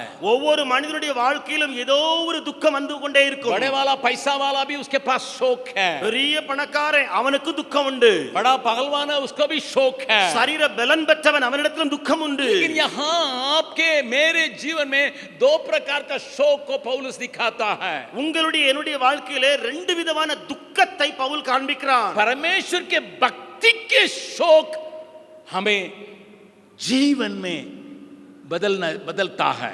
தேவனுக்கேற்ற துக்கம் இருக்கிறதே, அது நம்மை ரட்சிப்புக்கேற்ற மனம் திரும்புதலுக்கு நேராய் நடத்துகிறது. उसका परिणाम उद्धार है. அதனுடைய விளைவு ரட்சிப்பு. परंतु संसार के लोगों के जैसा आप ये संसार की बातों के लिए शोक करने लगेंगे. ஆனால் உலகத்தான் போல நீங்கள் லௌகீக காரியங்களுக்காக லௌகீக துக்கம் அடைந்து கொண்டு போனால் वो धीरे धीरे मृत्यु को लाता है. அது உங்களுக்குள்ளே மெதுமெதுவாய் மரணத்தை விளைவிக்கும். मैंने पहले कहा मन किस पर लगता है उसको जांचना है. நான் முதலாவது சொன்னேன், உங்க மனதில் உள்ள சிந்தையை பரிசோதியுங்கள். लेकिन हमारी चिंताएं किस प्रकार के ओर हमें ले जाता है उसको भी जांचने की आवश्यकता है. ஆனால் இப்பொழுது நம்முடைய துக்கம் எதை நோக்கி நம்மை கொண்டு செல்கிறது என்பதையும் அறிய வேண்டும். किन बातों के लिए आप ज्यादा चिंता करते हैं? எந்த காரியங்களை குறித்து நீங்கள் அதிகமாய் கவலைப்படுகிறீர்கள்? शायद अपने बच्चों के भविष्य के बारे में चिंता करते होंगे, உங்க பிள்ளைகளின் கவலையா, या पढ़ाई के लिए चिंता करते होंगे, அல்லது எதிர்கால படிப்பை குறித்த கவலையா, या भविष्य के काम के लिए चिंता करते होंगे, அல்லது என்ன வேலை எனக்கு கிடைக்கும் அதை குறித்து या கவலைப்படுறீங்களா, आपके तंदुरुस्ती के लिए चिंता करते அல்லது होंगे. உங்களுடைய உடல் சுகத்தை குறித்த கவலையா? प्रभु के नाम की स्तुति प्रशंसा होवे. தேவ நாமத்துக்கு மகிமை உண்டாவதாக. जब यहाँ पर ब्रदर जॉन कृपाकरन आए थे, இங்கே நம்மிடத்துக்கு சகோதரர் ஜான் கிருபாகரன் வந்தபோது उनकी पत्नी ने एक सुंदर गवाही हमारे घर में बोले थे. அவருடைய துணைவியார் எங்களுடைய வீட்டில் இருக்கும்போது ஒரு அருமையான சாட்சி சொன்னாங்க. और यहाँ पर मीटिंग में वे नहीं बोल सके. அவர்கள் இந்த கூட்டத்தில் அவங்க சொல்ல முடியல. उनकी गवाही को मैं आपको बतलाने के लिए चाहता हूँ. அவங்களுடைய சாட்சியை நான் சொல்ல விரும்புறேன். एक दिन वे घर में अकेली थी. ஒரு நாள் அவர்கள் வீட்டிலே தன்னந்தனியாக இருந்தாங்க. दरवाजा खिड़की सब बंद करके भीतर लेटी हुई थी. கதவு ஜன்னல்கள் எல்லாம் மூடி அடைத்த பின்பு வீட்டில் படுத்திருந்தாங்க. उनके पास टेलीफोन लैंडलाइन था, लेकिन उनके पास हैंड फोन नहीं रहा. அவர்களிடத்தில் அந்த லேண்ட் போன் இருந்தது, ஆனால் அது கைபேசி அவர்களிடத்தில் இல்லை. और भाई एक बहुत खास मीटिंग में चले गए थे. அவருடைய கணவர் அவங்க ஒரு முக்கியமான கூட்டத்துக்கு வெளியே போயிட்டாங்க. वे बाहर चले गए. அவங்க வெளியே போயிட்டாங்க. अचानक इनको झटका जैसा लगा। திடீரென்று அவர்களுக்கு ஒரு பயங்கரமான ஒரு அதிர்ச்சி போல இருந்தது. इनका हृदय में वो बिल्कुल धक्का दिया। அவருடைய இருதயத்தை அந்த அதிர்வு பாதித்தது. उनको मस्तिष्क बातों में एक धक्का को दिया। அவருடைய மூளை கெடுத்த காரியத்திலே பாதிப்பு உண்டாயிற்று. जब वो बातें आई, அந்த காரியங்கள் சரீரத்துல தோன்றின போது क्या हुआ मालूम है? நடந்தது என்ன தெரியுமா? वे एक तरफ का पैरालिटिक हो गए। ஒருபுறம் அவர்கள் பக்கவாதமானார்கள். उनको मुंह इधर मुड़ गया। அவருடைய வாய் இங்கே வளைந்தது. उनका हाथ पैर नहीं चल रहा था। கை கால் செயலிழந்தது. बेड से लुढ़क के नीचे गिर गए। அவர்கள் அங்கே தானாக படுக்கையிலிருந்து விழுந்தார்கள். आवाज उठा नहीं सकते हैं, लेकिन आवाज उठाने से भी कोई सुनने के लिए बाहर नहीं है। சத்தம் போட முடியவில்லை, சத்தம் வெளியே வரவில்லை. சத்தம் போட்டாலும் பக்கத்துல யாரும் இல்லை. दरवाजा बंद है, கதவு பூட்டி இருக்கிறது, खिड़की बंद है, ஜன்னல்கள் பூட்டி இருக்கிறது. जाके उसको खोल के किसी का मदद के लिए बुला नहीं सकती है। போய் போய் அதை திறந்து யாரையாவது உதவி என்று அழைக்க முடியாது. फोन अगले कमरा में है, போன் லேண்ட்லைன் அடுத்த அறைக்குள் இருக்கிறது. वहां जाके फोन उठा के अपनी पति को कह नहीं सकते हैं। அங்கே போய் போன் ரிசீவரை எடுத்து கணவரை கூப்பிட முடியாது. लगभग मृत्यु की हालत में हो गई। கிட்டத்தட்ட மரண தருவாய்க்கு போனார்கள். उन्होंने एक बात को कहा था, அவர்கள் சொன்ன ஒரு காரியம் என்ன தெரியுமா? ब्रदर मैं ऐसे लेटी हुई थी அண்ணே நான் அப்படியே படுத்து கிடந்தேன். और मैं सोचा कि मेरा आदमी घर में नहीं रहे बिना मेरी मृत्यु हो जाएगी। நான் நினைத்தேன் என்னுடைய கணவர் வீட்டில் இல்லை, நான் மரிக்க போகிறேன் என்று நினைத்தேன். और वे आएंगे तो भी दरवाजा तोड़ के ही भीतर आना पड़ेगा। அவர்கள் வந்தாலும் கதவை உடைத்து தான் உள்ளே வர முடியும். उस समय उन्होंने मनोमन में जो याद किया वो वचन को याद किया। அந்த வேளையில் அந்த சகோதரி முன்னால மனப்பாடம் பண்ணின அந்த வசனத்தை நினைப்பூட்டினார்கள். वो भजन संगीता को बोलने लगी। அது சங்கீதத்தை அவர்கள் மனப்பாடமாய் சொன்னார்கள். ओ जो वचन संगीता को वो रटते गई हैं उसको बोलने लगी। அது அப்படியே மனப்பாடமாய் ஒப்புவித்தது போல ஒப்பித்துக்கிட்டே இருந்தாங்க. मन में ही बोलने लगी, மனதுக்குள்ளேயே சொல்லிக்கிட்டு मुंह இருந்தாங்க. खोल के बोल नहीं सक रही है வாய் திறக்க முடியாது. और ये दिमाग नहीं काम कर रहा है, மூளையும் வேலை செய்யல. लेकिन मन में वचन बोलते बोलते बोलते ஆனா மனதுக்குள்ளேயே வசனத்தை சொல்லி சொல்லி कुछ समय के बाद சில उनके दिल में एक हिम्मत और भरोसा चले आया। கொஞ்ச நேரம் கழித்து தைரியமும் நம்பிக்கையும் வந்தது. और वो देख रही है பார்க்கிறார்கள், कोई आया है, யாரோ வந்திருக்காங்களா, उनको उठा रहे हैं, யாரோ வந்து இவர்களை தூக்கி விடுறாங்க போல. बिस्तर में डाल रहे हैं அவர்களை தூக்கி விட்டு படுக்கையில கிடத்துறாங்க. और उसको सिर से लेकर पांव तक छू रहे हैं தலையிலிருந்து கால் வரைக்கும் அப்படியே தொடற ஒரு ஆளு. और बंद किया दरवाजा में चले जा रहे हैं। கதவு போட்டப்பட்டிருக்கிற அந்த அறை வழியா அந்த இதுல வழியா வெளியே போயாச்சு. उन्होंने कहा, அவர்கள் சொன்னார்கள், परमेश्वर ने मेरी दिल की एक छोटी सी दुआ को देके खुद एक स्वर्गदूत को भेजे और उसने मुझे उठा कर रख दिया और ठीक किया है। அவர்கள் சொன்ன சாட்சி, என்னுடைய உள்ளத்திலே ஒரு சின்ன ஜெபம், அந்த ஜெபத்தை கேட்டு இந்த தேவனாய கர்த்தர் ஒரு ஏஞ்சல் தூதனை அனுப்பி என்னை தொட்டு என்னை சுகப்படுத்தினார். उन्होंने उसके बीच में एक बात को कहा, मुझे बहुत अच्छा लगा। இந்த சாட்சிக்கு மத்தியில் அவங்க சொன்ன ஒரு காரியம் எனக்கு ரொம்ப பிடித்திருந்தது. उन्होंने ये कहा, அவர்கள் சொன்னார்கள், मैं उस वक्त में அந்த வேளையிலே संसारिक शोक के लिए जगह नहीं दी। லௌகிக துக்கத்திற்கு நான் இடம் கொடுத்து விட்டேன். मैं मर जाऊंगी, मेरी पत्नी क्या करेंगे, நான் மரித்தால் என்னுடைய கணவர் என்ன செய்ய போறாரோ, मेरे बच्चे क्या करेंगे, என் பிள்ளைகள் என்ன ஆவாங்களோ, उन सारी बातें मेरे मन में नहीं आया। இந்த எல்லா காரியங்களுடைய மனதிலே मैं एक ही बात को सोची, வராமல் ஒரே ஒரு एक ही बात को सोची, ஒன்றை யோசித்தேன், प्रभु मुझे जिंदा रखेगा, ஆண்டவரே என்னை உயிரோடு வைத்தால் मैं परमेश्वर के राज्य के लिए जो काम नहीं की हूं उसको करने के लिए मुझे ताकत मिलेगा। உம்முடைய ராஜ்யத்திற்கு நான் செய்யாத ஒரு ஊழியத்தை செய்ய என் சரீரத்தில் பலன் உண்டாகட்டும். उस दशा में संसारिक शोक रखना आसान है, அந்த வேளையிலே லௌகிகம் துக்கப்படுவது எளிது, परंतु परमेश्वर के योग्य, ஆனால் தேவனுக்கேற்ற, परमेश्वर के भक्ति के योग्य தேவனு பக்திக்கு ஏற்ற शोक रखने से துக்கம் வைக்கும் போது चंगाई को शरीर में भी ला दिया। ஒரு பயங்கரமான சுகம் நம்முடைய உள்ள உடலிலே வருகிறது. बहुत बड़ी अद्भुत काम को देख ஒரு सके। பயங்கரமான அற்புதம் நடக்கிறது. मैं फिर आपसे हाथ जोड़ के कहूंगा, திரும்ப நான் கரம் கூப்பி வேண்டிக் கொள்வேன், आप अगर संसारिक तवर से शोक करने लगेंगे, நீங்கள் லௌகிக துக்கம் கொண்டால் आपका दिया हुआ ऊंचा स्तर जो आत्मिक जीवन है, உங்களுக்கு கொடுக்கப்பட்ட உயர்ந்த இடம் ஆவிக்குரிய இடம் धीरे धीरे खा के आपको गिरा के मृत्यु की ओर ले जाएगा। அதிலிருந்து வீழ்ந்து வீழ்ந்து மெதுவாய் மரணத்துக்கு நேராய் உங்களை பிடித்து தள்ளும்। प्रभु हमें बचाने पाए। ஆண்டவரே என்னை காப்பாற்றும்। मैंने पहले कहा था, நான் முதலாவது சொன்னேனே, हमारा मन अगर शारीरिक बातों में लगता है मृत्यु को लाता है, நம்முடைய வாழ்க்கையிலே மாம்ச சிந்தை இருக்கும் பொழுது மரணத்தை நோக்கி ये போவோம்। संसारिक शोक जो है हमें मृत्यु की ओर ले जाता है। இப்பொழுது லௌகிக துக்கம் இருக்கிறது நம்மை மரணத்துக்கு நேராக எடுத்துச் செல்லும்। आत्मिक जीवन की मृत्यु इसी प्रकार होता है। ஆவிக்குரிய மனிதனுடைய மரணம் இப்படித்தான் உண்டாகிறது। एक और बात को भी मैं दिखाने के लिए चाहूंगा। இன்னொரு காரியத்தை நான் காண்பிக்க போகிறேன்। पहला तीमुथियुस 1 தீமோத்தேயு और उसका 5वां अध्याय, 5வது அதிகாரம்। पहला तीमुथियुस उसका 5वां अध्याय, 1 தீமோத்தேயு 5வது அதிகாரம்। वहां 6वां पद को पढ़िएगा। அங்கே 6வது வசனத்தை பாருங்கள்। पहला तीमुथियुस उसका 5वां अध्याय का 6वां पद, 1 தீமோத்தேயு 5:6 जो भोग विलास में पड़ गई है वो जीते जी मर गई है। சுகபோகமாய் வாழ்கிறவள் உயிரோடே செத்தவள்। वो यहाँ पर जरूर एक विधवा के बारे में लिखा है, இங்கே ஒரு விதவையான பெண்ணை குறித்து தான் எழுதப்பட்டிருக்கு। लेकिन हम इसको अपने जीवन में भी लागू कर सकते हैं। ஆனால் இதை எல்லாரும் தன்னுடைய வாழ்க்கையில பொருத்தி பார்க்கலாமே।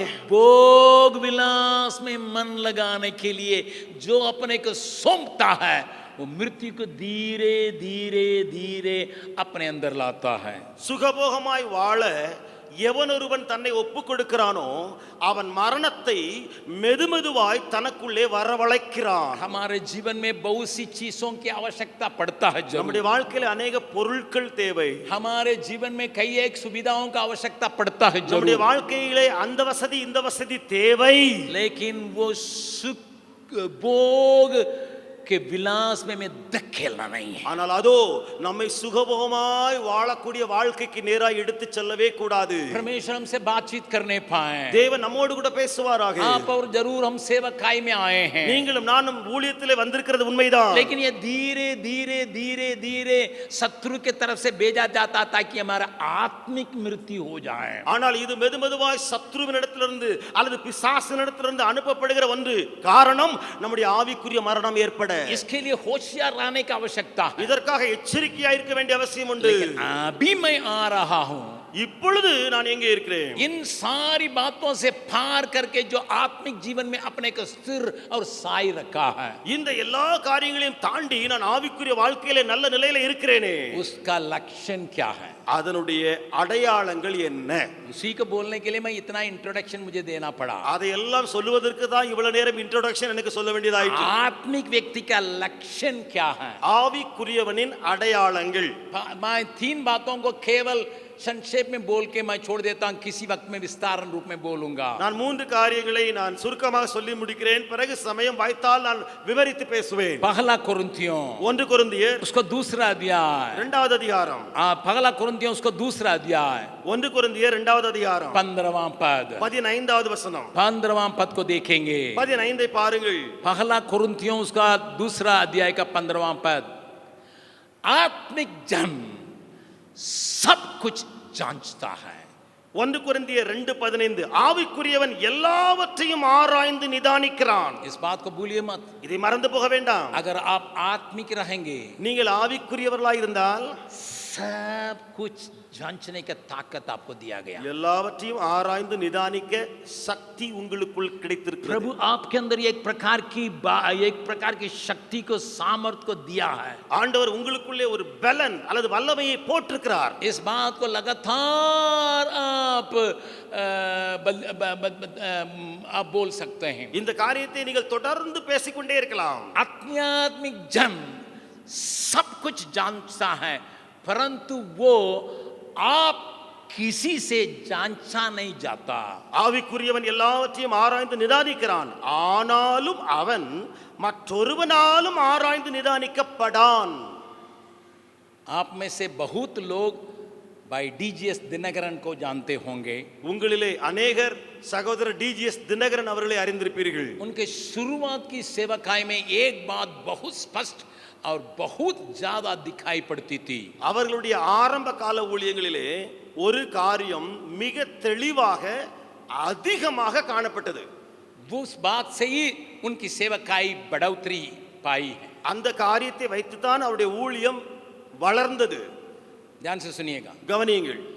कोई भी जाएंगे யாராவது போனால் उनके बारे में बहुत सी बातें वे बतला देते थे। அவரை குறித்து அல்லது அவர்களை குறித்து अनेक விஷயங்களை இவர் சொல்லுவார். उनकी भूतकाल की बातों का कहेंगे, இவருடைய கடந்த கால வாழ்க்கை குறித்து சொல்லுவார். वर्तमान बातों का कहेंगे, இப்போ எப்படி இருக்கிறார்னு சொல்லுவார். भविष्य बातों का कहेंगे। எதிர்காலத்தில் நடக்க போறவைகளை தினகரன் அவர்கள் சொல்லுவார்கள். पहले वो उतना व्यस्त नहीं थे, वे बैंक में काम करते थे। முதலாவது அவ்வளவு பிஸியாக அவங்க இல்ல, அவங்க பேங்க்ல வேலை பண்ணி வந்தாங்க. लेकिन प्रार्थना में लोगों को वे स्वीकार करते थे। ஆனால் ஜெபிக்கிறவர்களை அவர்கள் ஏற்றுக்கொள்வார்கள். जितने लोग जाते थे, मेरे दोस्तों में से, मेरे जानकार व्यक्तियों में से बहुत लोग जाते थे। என்னுடைய நண்பர்கள் இன்னும் अनेகர் அவரிடம் ஜெபத்துக்காக போவாங்க. चकित होके आते थे, அவர்கள் ஆச்சரியப்பட்டு திரும்பி வருவாங்க. आंख के गवाही देते थे। வந்த பின்பு சாட்சி சொல்லுவாங்க. मुझे उस वक्त में उनसे 6 बार मुलाकात करने के लिए मौका मिला। அந்த காலகட்டத்திலே நான் அவர்களை 6 முறை சந்திக்க வாய்ப்பு பெற்றேன். मैं इसको जांचने के लिए नहीं, परंतु इस वचन को अभ्यास करने के लिए मैंने एक काम किया। நான் இதை பரிசோதித்தறிய அல்ல, இந்த வசனத்தை நான் உண்மை அல்லது எப்படி என்று காண இந்த வேலையை செய்தேன். मुझे आप गलत नहीं समझना, என்னை தவறாக யாரும் நினைத்து விடாதீர்கள். उनकी वरदानों को मैं जांचने के लिए नहीं चाहा, அவருடைய வரங்கள் சரிதானா என்று ஆராய இல்ல. इस वचन से मैं हमेशा हमेशा प्रेरणा पाता था। இந்த வசனத்தினால எப்பொழுதுமே நான் ஏவப்படுவதுண்டு. आत्मिक जन अगर मैं हूं, सब कुछ जांचने के लिए मुझे सामर्थ दी गई है। நான் ஆவிக்குரியவன் என்றால் எல்லாவற்றையும் ஆராய எனக்கு வல்லமை கிடைத்திருக்கிறது. साथ ही साथ அதோடு கூட किसी से भी जांचा नहीं जाता करके लिखा है। எழுதப்பட்டிருக்கிறது, மற்றொருவனாலும் நான் ஆராயப்படேன்.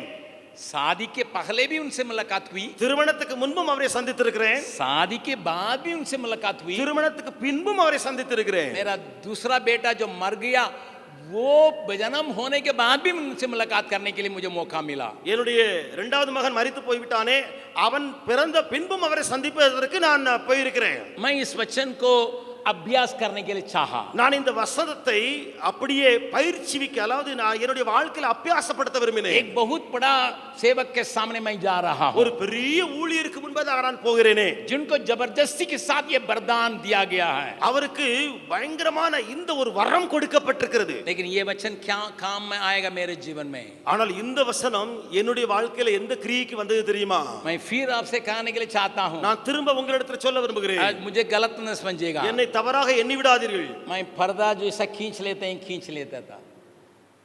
पर्दा जैसा खींच लेते हैं, खींच लेता था। पर्दा அதாவது तिरई, ஒரு திரை எப்படி கிழிக்கப்படுகிறதோ அப்படியே நான் கிழித்தேன். 6 मरतबा प्रार्थना करने के लिए गया। நான் 6 முறை ஜெபிக்கும்படியாய் போனேன். लंबा समय उनसे बातचीत करने के लिए मिला। நீண்ட நேரம் ரெண்டு பேரும் உட்கார்ந்து பேசுவதற்கு எனக்கு வாய்ப்பு. उन्होंने मेरे लिए मन लगा कि तो जरूर दुआ किए, அவர் எனக்கு மனதை செலுத்தி விரும்பி எனக்காக ஜெபம் பண்ணார்கள். लेकिन इस काम को मैं करने के चलते ஆனால் இந்த காரியத்தை நான் செய்தது நிமித்தமாக उन्होंने मेरे ऊपर एक भी भविष्यवाणी नहीं की। அவர் என்னை குறித்து ஒரு தீர்க்க தரிசனம் கூட சொல்லவில்லை.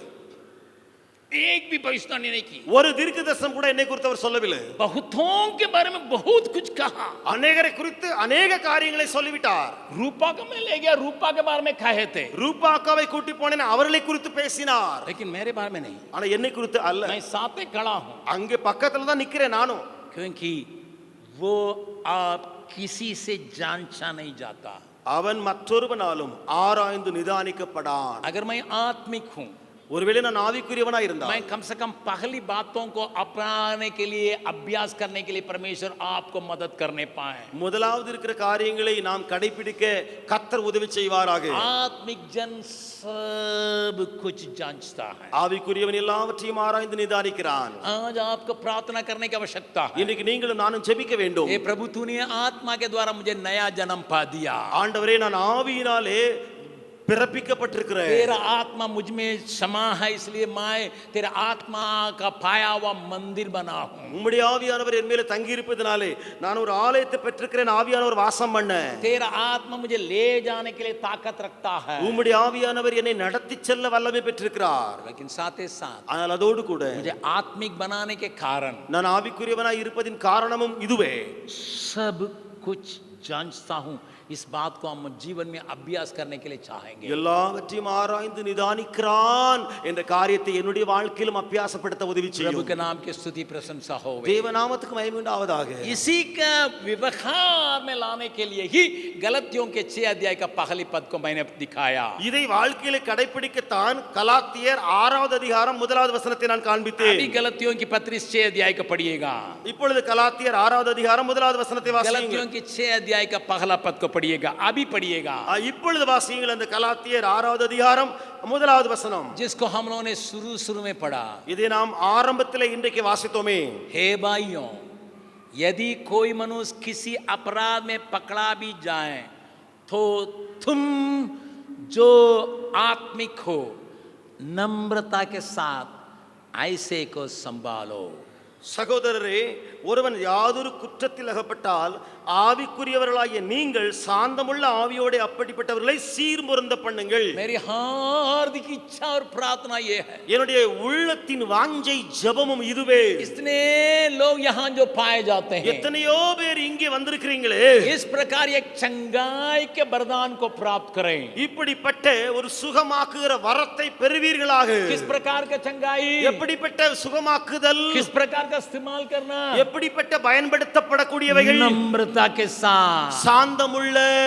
जो अपराध में पकड़े गए हैं, யார் ஒருவன் குற்றத்தில் அகப்பட்டாலும், मैं फिर कहने के लिए चाहता हूं, நான் திரும்ப சொல்ல விரும்புகிறேன், जो अपराध में पकड़े गए हैं ஒருவன் குற்றத்தில் அகப்பட்டாச்சு, उनको बहुत नम्रता के साथ அவனை சாந்தமுள்ள ஆவியோடு கூட, और उनको संभालने के लिए, அவனை சீர்பொருந்த பண்ண, उनको उठाने के அவனை लिए, தூக்கிவிட, उनको उस स्तर में फिर लाने के लिए, அவனை விழுந்த இடத்திலிருந்து திரும்ப மேலே தூக்கி வைக்க मदद करने के लिए परमेश्वर आपको सामर्थ देने पाए, मदद करने पाए. உதவி செய்ய கர்த்தர் உங்களுக்கு வல்லமை தருவாராக.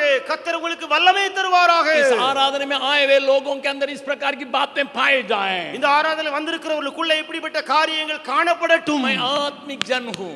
நான் ஒரு ஆவிக்குரியவன். सब कुछ जांचने के लिए परमेश्वर मुझे सामर्थ दिया है. எல்லாவற்றையும் சோதித்தறிய தேவன் எனக்கு வல்லமை தந்திருக்கிறார். साथे साथ கூடவே கூட फंसे हुए लोगों को, சிக்கி இருக்கிறவன், पकड़े हुए लोगों को, பிடிக்கப்பட்டிருக்கிறானே, जो दंड के योग्य அவன் हैं, தண்டனைக்கு பாத்திரந்தான். उनको नम्रता के साथ संभालने के लिए சாந்தமுள்ள ஆவியோட சீர்பொருந்த பண்ண मुझे ताकत दीजिए प्रभु. எனக்கு கிருபை தாரும் ஆண்டவரே. उस प्रकार के एक अर्पणता को खोज में परमेश्वर आपको उतना ऊंचा स्तर दिया जिसको इब्राहिम, दाऊद, हाबिल को नहीं दिया है. அப்படிப்பட்ட ஒரு அர்ப்பணிப்பிலே தேவன் உங்களுக்கு உயர்ந்த இடத்தை தந்திருக்கிறாரே. ஆவிக்குரிய இடத்திலே ஆபேலுக்கும் ஆபிரகாமுக்கும் கிடைக்காத ஒரு காரியம். अब्राहम और लोत एक साथ रहा. ஆபிரகாமும் லோத்தும் ஒன்று போல தான் இருந்தார்கள். याकूब और एसाव एक साथ रहा. யாக்கோபும் ஏசாவும் ஒன்றாய் இருந்தார்கள். आबेल और काइन एक साथ रहा. ஆபேலும் காயினும் ஒன்று போல இருந்தார்கள். दाऊद और शाऊल एक साथ रहा. சவுலும் தாவீதும் ஒன்று போல இருந்தார்கள். वैसे ही कलीसिया के अंदर भी शारीरिक दशा में पाए जाने वाले, आत्मिक दशा में पाए जाने वाले पाए जाते हैं. அப்படியே சபைக்குள்ளும் கூட மாம்சத்துக்குரியவர்கள் ஆவிக்குரியவர்கள் ஒன்று போலவே காணப்படுகிறார்கள். हमें आज इस मांग करने की आवश्यकता है. இன்னைக்கு நாம் வேண்ட வேண்டிய ஒரு பயங்கரமான காரியம். प्रभु तुम मुझे आत्मिक ठहराया है. ஆண்டவரே, என்னை ஆவிக்குரிய நிலைக்கு வந்து मैं एक வைத்திருக்கிறீர். आत्मिक जन होने पाऊं. நான் ஆவிக்குரியவனாகவே இருக்கட்டும். शरीर की शोक करने वाला नहीं, நான் லௌகிக துக்கமுடையவனாக அல்ல. संसार की शोक खाने वाले नहीं, உலக துக்கம் எனக்கு வேண்டவே வேண்டாம். शरीर की विचार पर मन लगाने वाला नहीं. உலக சிந்தை எனக்கு வேண்டவே வேண்டாம். एक आत्मिक जन होने के लिए, நான் ஆவிக்குரியவனாக இருக்க, एक आत्मिक जन होने के लिए, ஆவிக்குரியவனாகவே இருக்க, एक आत्मिक जन होने के लिए ஆவிக்குரியவனாக இருக்க मुझे इस प्रकार का अभिषेक मेरे अंदर कार्य करने के लिए अपने को सौंपता हूं करके सौंपने की आवश्यकता है। அப்படிப்பட்ட ஒரு அபிஷேகம் எனக்குள்ளே கிரியை செய்யட்டும் என்று சொல்லி ஒப்பு கொடுக்கிறவர்கள் ஆண்டவருக்கு தேவை. आपसे मुलाकात करने के बाद உங்களை சந்தித்த பின்பு किसी के अंदर एक हिम्मत चले आना है, யாரோ ஒருவருக்குள்ளே தைரியம் வந்து விடுவதாக, एक आशा चले आना ஒரு है, நம்பிக்கை தலைத்து एक விடுவதாக, भरोसा चले आना है। அவளுக்குள்ளே விசுவாசம் வருவதாக. मेरे लिए भी उम्मीद है, ஓ எனக்கு இப்பொழுது நம்பிக்கை வந்து விட்டது. गिरा जरूर, விழுந்தது நான் உண்மைதான், अपराध में पकड़ाए जरूर, குற்றத்திலே பிடிக்கப்பட்டது உண்மைதான், मेरे लिए भी उम्मीद है। ஆனால் எனக்கு இப்பொழுது ஒரு நம்பிக்கை வந்திருக்கிறது. तो उस प्रकार की जगह में आप और हम चले आएंगे। அப்படிப்பட்ட இடத்துக்கு நீங்களும் நானும் வந்து விடுவோமா? इस देश में बहुत बड़ा काम होने का है, அப்பொழுது இந்த தேசத்துல ஒரு பெரிய கிரியை நடக்கும். इसलिए परमेश्वर ने हमें आत्मा से भराया है। ஆகையால தேவன் நம்மை ஆவியினாலே நிரப்பி இருக்கிறார். आइए हम सब कोई खड़े हो பாருங்கள் जाएंगे, எல்லாரும் எழும்பி நிற்கலாமா? हम प्रभु से कहेंगे, நம்ம ஆண்டவரிடத்துல சொல்லுவோமா? केवल आत्मा से भरे हुए जीवन नहीं प्रभु, ஆவியினாலே நிரம்பி இருக்கிற வாழ்க்கை மட்டுமல்ல, केवल अन्य भाषा बोलने की बातें से नहीं, அந்நிய பாஷை பேசுகிற வர மாத்திரமல்ல, ओ प्रभु आत्मिक जन होने के लिए मुझे सहायता कर। ஆவிக்குரிய ஒரு மனிதனாய் இருக்க எங்களுக்கு உதவி செய்யும். हम 2 मिनट सब कोई मिलकर प्रार्थना करने जा रहे 2 हैं, நிமிடம் எல்லாரும் இணைந்து ஜெபிக்க सब போகிறோம். कोई आवाज उठा के प्रार्थना करने जा रहे हैं। சத்தத்தை உயர்த்தி எல்லாரும், हे प्रभु मुझे आत्मिक जन बना दीजिए, என்னை ஆவிக்குரியவனாய் மாற்றும். पकड़े हुए लोगों को, பிடிக்கப்பட்டவன், अपराध में पकड़े हुए लोगों को, குற்றத்திலே பிடிக்கப்பட்டவர்களை, गिरे हुए लोगों को விழுந்தவனை बड़ी नम्रता के साथ संभालने वाला, சாந்தமுள்ள ஆவியோடு சீர்பொருந்த मुझे बनाने लायक आत्मिक बना दे। ஆண்டவரே தூக்கி விடுகிற ஆவிக்குரியவனாய் மாற்றும். कोई खामोश नहीं रहे हैं, யாரும் அமைதியாக இருக்க आवाज வேண்டாம். उठा के प्रार्थना करें। சத்தத்தை உயர்த்தி ஜெபிக்கலாமா? हे प्रभु सब बातों को जांचने के लिए, எல்லாவற்றையும் ஆராய்ந்து பார்க்க, मेरे अंदर जो सामर्थ काम करती है, எந்த ஒரு வேலை கிரியை செய்யற வல்லமை, उस काम को दे होने दे, அந்த வல்லமையை அந்த வேலையை நிறைவேற்றும், उस सामर्थ को कार्य करने दे, அந்த வல்லமையை கிரியை செய்ய விடும் इस ஆண்டவரே. ताकत को मुझे दे प्रभु, அந்த வல்லமையை எனக்கு தாரும் ஆண்டவரே. ताकि दुनिया जाने मैं आत्मिक हूँ, உலகம் அறியட்டும் நான் ஆவிக்குரியவன் என்று, कलीसिया जाने मैं आत्मिक हूँ, சபை அறியட்டும் நான் ஆவிக்குரியவன் என்று, मेरे परिवार जाने मैं आत्मिक हूँ, குடும்பம் அறியட்டும் நான் ஆவிக்குரியவன் मेरा என்று, दल जाने मैं आत्मिक हूँ। என்னுடைய கூட்டத்தார் அறியட்டும் ஆவிக்குரியவன் என்று. दयालु पिता हमें एक ऊंचे स्तर दिया है, கிருபை நிறைந்த பிதாவே எங்களுக்கு உயர்ந்த இடத்தை நீர் தந்திருக்கிறீர். जो पुराना नियम के पवित्र लोगों को मिला नहीं है, उस स्थान को इन नदान लोगों को तूने दिया है। பிதாவே பழைய ஏற்பாட்டு பரிசுத்தவான்களுக்கு கிடைக்காத அப்படிப்பட்ட விலையேறப்பட்ட இடத்தை எங்களுக்காகவே தந்திருக்கிறீர். इस आत्मिक स्तर को खाने के लिए कार्य करने वाली सारी बातों को न केवल हम पहचाने, उसको मिटाने के लिए पवित्र आत्मा को स्थान देने पाए। ஆண்டவரே இந்த ஆவிக்குரிய அந்த இடத்திலிருந்து விழத்தள்ளக்கூடிய காரியங்களை நாங்கள் அறிந்து கொள்ளுகிறது மாத்திரமல்ல, அவைகளை அழித்து போடுவதற்காக பரிசுத்த ஆவியானவர் எங்களுக்குள்ளே பலமாய் கிரியை செய்யும். और उसके साथ साथ प्रभु அதோடு கூட हमारे द्वारा उस सेवकाई, आत्मिक जन की सेवकाई दुनिया में होने पाए। ஆண்டவரே அந்த ஆவிக்குரிய ஒரு மனிதனுடைய ஊழியம், சேவை, உதவி இந்த உலகத்திலே எங்கள் மூலமாய் பெருகட்டும்.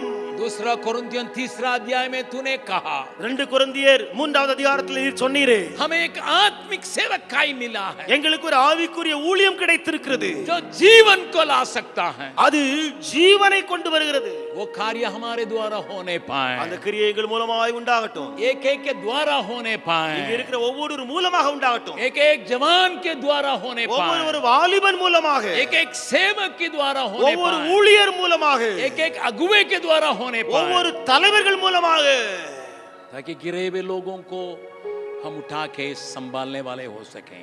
இது நிமித்தம் விழுந்தவர்களை நாங்கள் தூக்கி பராமரிக்கிறவர்களாக மாறட்டும்.